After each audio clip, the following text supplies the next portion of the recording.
Jean-Claude, est-ce votre premier ouvrage et pourquoi avoir écrit ce livre alors que vous êtes à la retraite de l'Éducation nationale? J'ai écrit 3 ouvrages. J'ai d'abord écrit un livre avec mes élèves, c'était en 1989. Il s'agissait d'écrire pendant une année scolaire un livre entier composé de 13 nouvelles policières. Donc il fallait dans la même année, je parle d'année scolaire bien sûr, faire écrire à une quarantaine d'élèves un livre entier, 260 pages ou plus même, 13 nouvelles policières comme je le disais précédemment. Je me suis fait aider par les parents qui venaient de temps en temps travailler en groupe avec les élèves. Bon. Et nous avons réussi le défi, le pari, effectivement. Nous avons publié un livre qui a été illustré par les élèves eux-mêmes avec la contribution de leur professeur d'art plastique.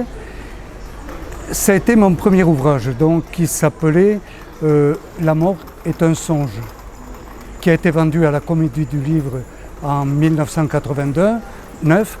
Nous avions édité 1000 exemplaires, les 1000 ont été vendus. Voilà.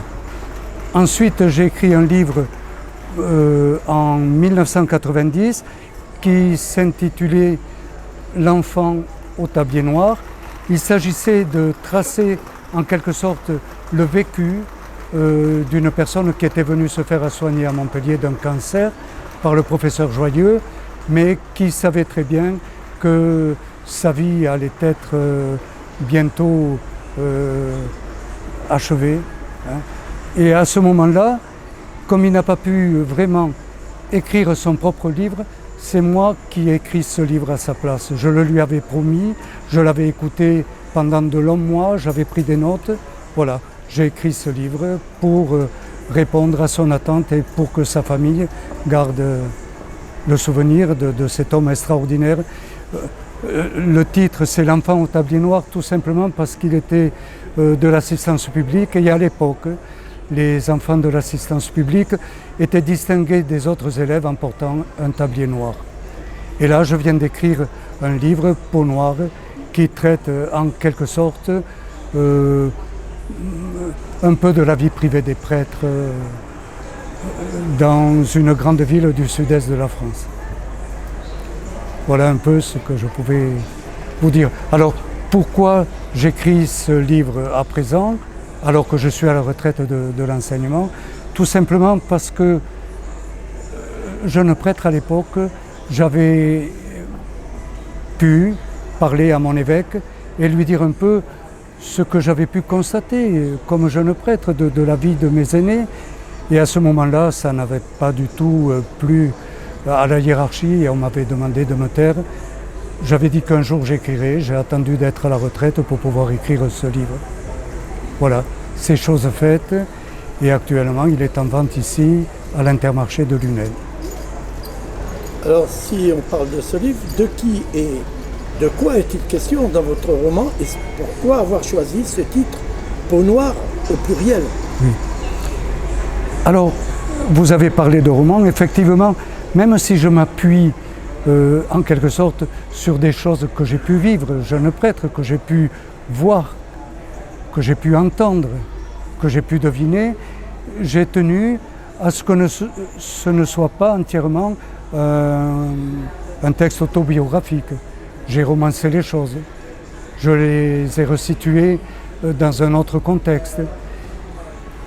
Ce livre évoque la vie d'un jeune prêtre qui s'appelle Michel Meunier. Ce jeune prêtre s'attend à être nommé lorsqu'il est ordonné prêtre en 1971, s'attend à être nommé dans une paroisse où il va faire ses premières armes. Et voilà qu'il est nommé pion dans un petit séminaire. Et à ce moment-là, c'est une vie à nouveau fermée, celle qu'il a connue quand il était en formation au séminaire.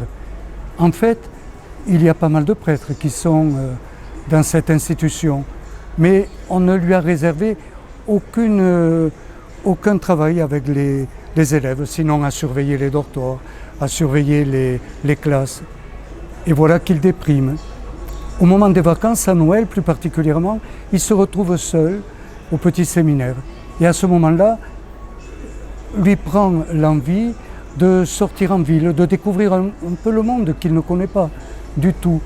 Il sort la nuit et là il est fasciné par ce qu'il voit, tout un monde étranger. Il se rend compte qu'il y a des allées et venues dans de grandes espaces publics.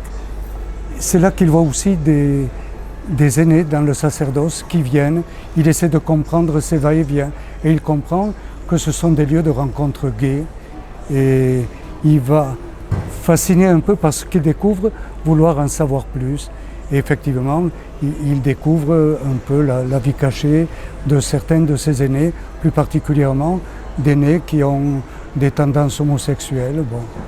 Donc si je comprends bien, Peau Noire au pluriel désigne ce jeune adulte qui est cerné par ces personnages qu'il trouve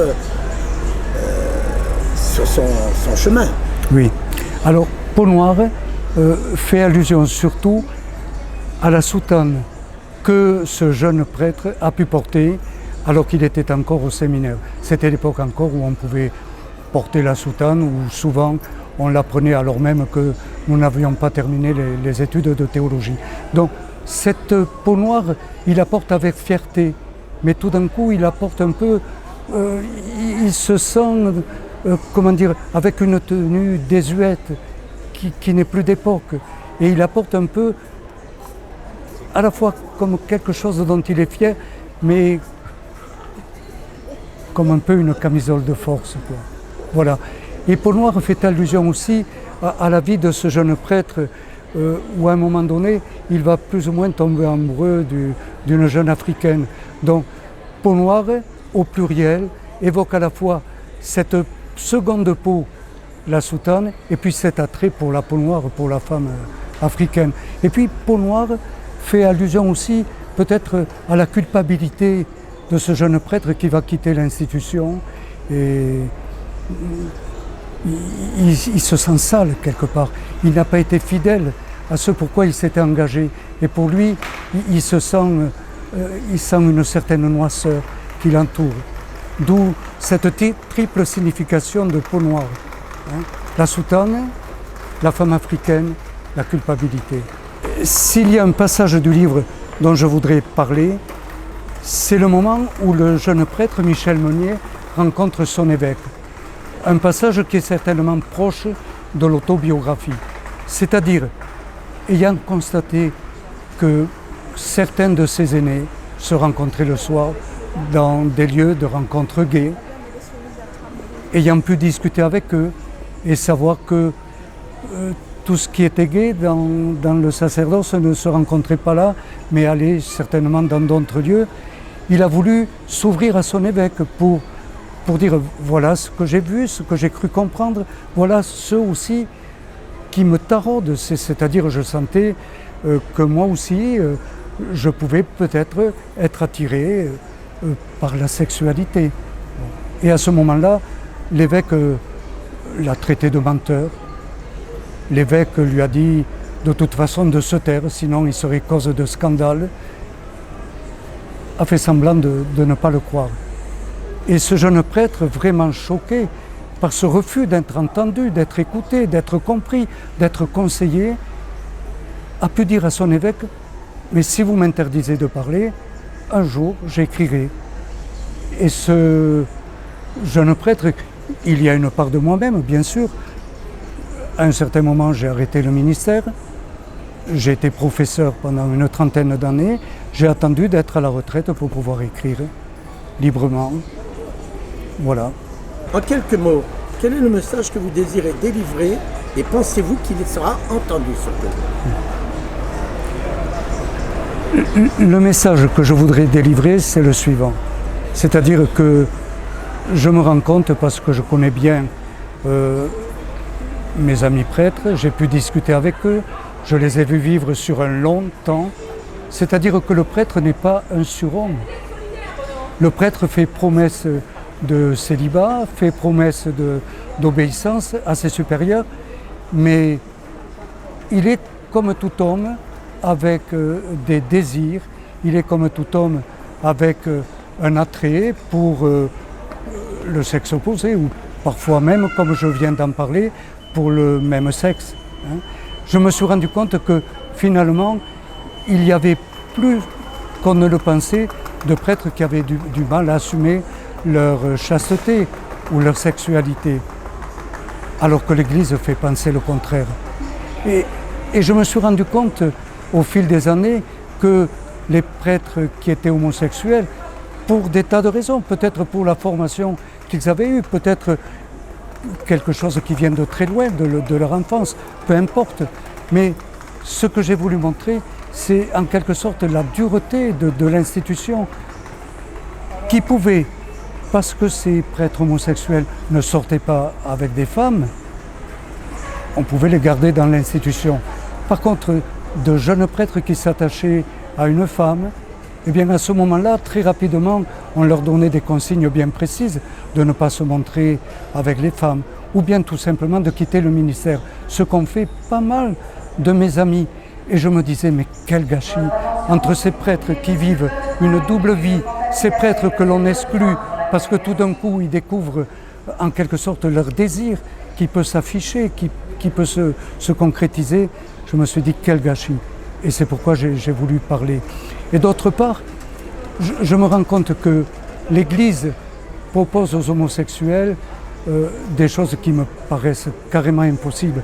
Car depuis 2003 et 2005 plus particulièrement, il y a des directives venant du Vatican pour justement qu'on éloigne du sacerdoce tout jeune homme qui peut manifester des tendances homosexuelles ou qui peut avoir eu des relations homosexuelles. En même temps, pour les homosexuels, dirons-nous des laïcs, qu'est-ce qu'on leur propose? On leur propose de la chasteté, comme si c'était des religieux. On leur dit, voilà, vos actes sont répréhensibles, mais vous, on ne vous condamne pas à une seule condition, c'est que vous viviez la chasteté comme des religieux. Ça me paraît vraiment inhumain. Et je voudrais que l'Église prenne conscience un peu de ce qu'elle dit et de ce qu'elle offre. Je pense plus particulièrement, quand j'ai exercé le ministère, il y avait pas mal de personnes divorcées. Et on leur disait, non, vous ne pouvez pas me remarier, comme si l'erreur n'était pas humaine, comme si on ne pouvait pas, en quelque sorte, reprendre une seconde vie et entourer ces gens-là qui veulent justement rester en quelque sorte sous l'éclairage du Seigneur. On leur disait non à l'époque, non, vous ne pouvez pas communier. Voilà, ce sont des messages d'humanité, de compréhension que je veux faire passer. Surtout que vous espérez qu'ils soient entendus. Je ne me fais pas d'illusions. Je sais que c'est une petite goutte d'eau dans le vaste océan, mais je me dis finalement, si moi qui connais l'institution, si moi qui ai été prêtre, je ne peux pas dire cela, qui le fera à ma place. Ne craignez-vous pas, Jean-Claude, de scandaliser certaines personnes, les fidèles catholiques plus particulièrement? La question que vous me posez est une grave question. Je vous évoquais le moment où ce jeune prêtre, dans mon livre, le personnage principal, Michel Meunier, le père Michel Meunier, s'entend dire par l'évêque, si vous parlez, vous serez objet de scandale. Mais au vu de ce que j'entends et de ce qui se passe dans l'Église actuellement, quand je vois tous les scandales que l'Église a pu cacher, je me dis finalement non, le scandale ne viendra pas de moi, mais le scandale vient d'une Église qui a caché énormément de choses, qui ne fait rien pour comprendre les situations.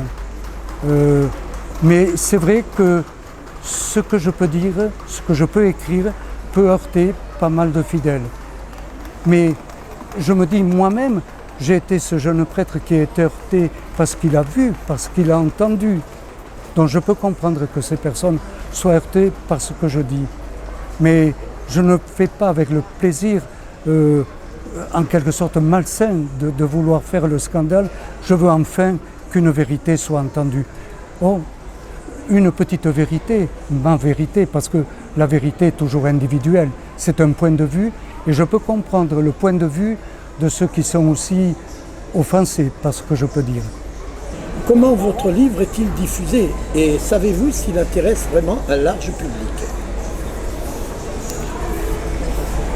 Je crois que pour l'instant, il ne doit pas intéresser un large public, mais qu'il pourrait intéresser un large public d'après ce que me disent les gens qui viennent m'interroger ou qui achètent des livres. La seule difficulté, c'est que je suis édité par un petit éditeur qui n'a pas forcément de grands moyens, surtout des moyens de diffusion. Donc, il y a eu un premier tirage de 300 exemplaires. L'éditeur, ce sont les éditions de la Tarente à Aubagne et à Marseille qui ont pris le risque d'éditer ce livre, attendent bien sûr qu'il y ait peut-être une meilleure reconnaissance de ce que j'ai écrit, de ce que je propose à lire. Voilà. Bon, moi je pense que votre reportage peut peut-être aussi, par le biais de YouTube ou des réseaux sociaux, faire connaître ce que j'ai écrit. Pouvez-vous terminer l'interview en nous lisant un passage qui vous tient le plus à cœur? Oui, il y a un passage qui me tient vraiment à cœur. Je vais vous le lire, si je me souviens bien. Ce sont les fêtes de Noël. Le père Michel Meunier, le personnage principal, s'est coupé un peu de l'institution et alors que tous les fidèles sont réunis à l'église, il s'en va au bord de la mer. Il se sent totalement seul. Il n'ose plus retourner dans l'église parce qu'il ne se sent plus digne. Et j'écris ceci. Là, sur la plage des Sablonnières, c'est le personnage qui parle, je cherche et j'attends le Seigneur comme les apôtres sur les rives de Tibériade. Qu'il fasse pour moi ce qu'il fit pour Pierre, qu'il prenne ma main et m'arrache à la tempête qui agite mon âme. Ces paroles seront ma lumière. Il disait, malheur à vous, scribes et pharisiens, hypocrites, qui ressemblez à des sépulcres blanchis. Au dehors, vous offrez aux yeux des hommes l'apparence de juste, mais au-dedans, vous êtes plein d'hypocrisie et d'iniquité. Il disait, ils lient de pesants fardeaux et les imposent aux épaules des gens, mais eux-mêmes se refusent à les remuer du bout du doigt. N'appelez personne votre Père sur la terre, car vous n'en avez qu'un, le Père céleste. Il disait encore, en vérité, je vous l'affirme, les publicains et les prostituées arriveront avant vous dans le royaume des cieux. Aujourd'hui, je dis, célibat, chasteté, je m'y suis donné, dans l'amour et l'obéissance. D'autres s'y sont donnés. Ont-ils fait semblant, ceux qui ont jeté par-dessus bord le fait imposé par l'institution? La sainteté et la sexualité ne s'excluent pas, se sollicitent comme deux aimants. Le divin ne refoule pas l'humain. J'en ai trop vu. J'ai observé chez certains prêtres une quête effrénée de l'art, de l'esthétique et du plaisir. La beauté, le sexe et le sacré faisaient bon ménage. Une vérité vieille comme le monde, vieille comme la Bible. C'est l'histoire de la chaste Suzanne, sur laquelle se ruent deux notables de Babylone, subjugués par sa grâce et sa beauté, deux vieillards au-dessus de tout soupçon. C'est aussi le récit de la femme adultère, condamnée à la lapidation, du trouble des scribes et des pharisiens les plus âgés, de leur élan meurtrier, bridé par leurs péchés. Aujourd'hui encore, sur les épaules des prêtres, la hiérarchie fixe la croix du célibat, mais convie Dieu à la clémence. L'Église, dans ses principes, est intransigeante, mais votre Père est miséricordieux. Pour certains, le fardeau est léger, il est écrasant. Pour d'autres, l'Église ferme les yeux, sait se taire. Dans la nuit qui s'épaissit, des paroles m'éclairent. La beauté séduit la chair pour obtenir de passer jusqu'à l'âme. il y a comme une espèce d'incarnation de Dieu dans le monde dont la beauté est la marque. Si on doit apporter une conclusion à cette interview, qu'est-ce que vous pourriez dire? J'ai mis en début de roman une citation de Marc Lévy disant « Écrire suppose que l'on ne peut pas dire, mais également qu'on ne peut pas se taire. » Eh bien, petitement, j'ai accompli ma mission. Je ne me suis pas tu. J'espère qu'un jour ou l'autre, le message d'humanité que je lance à l'Église sera entendu. Merci.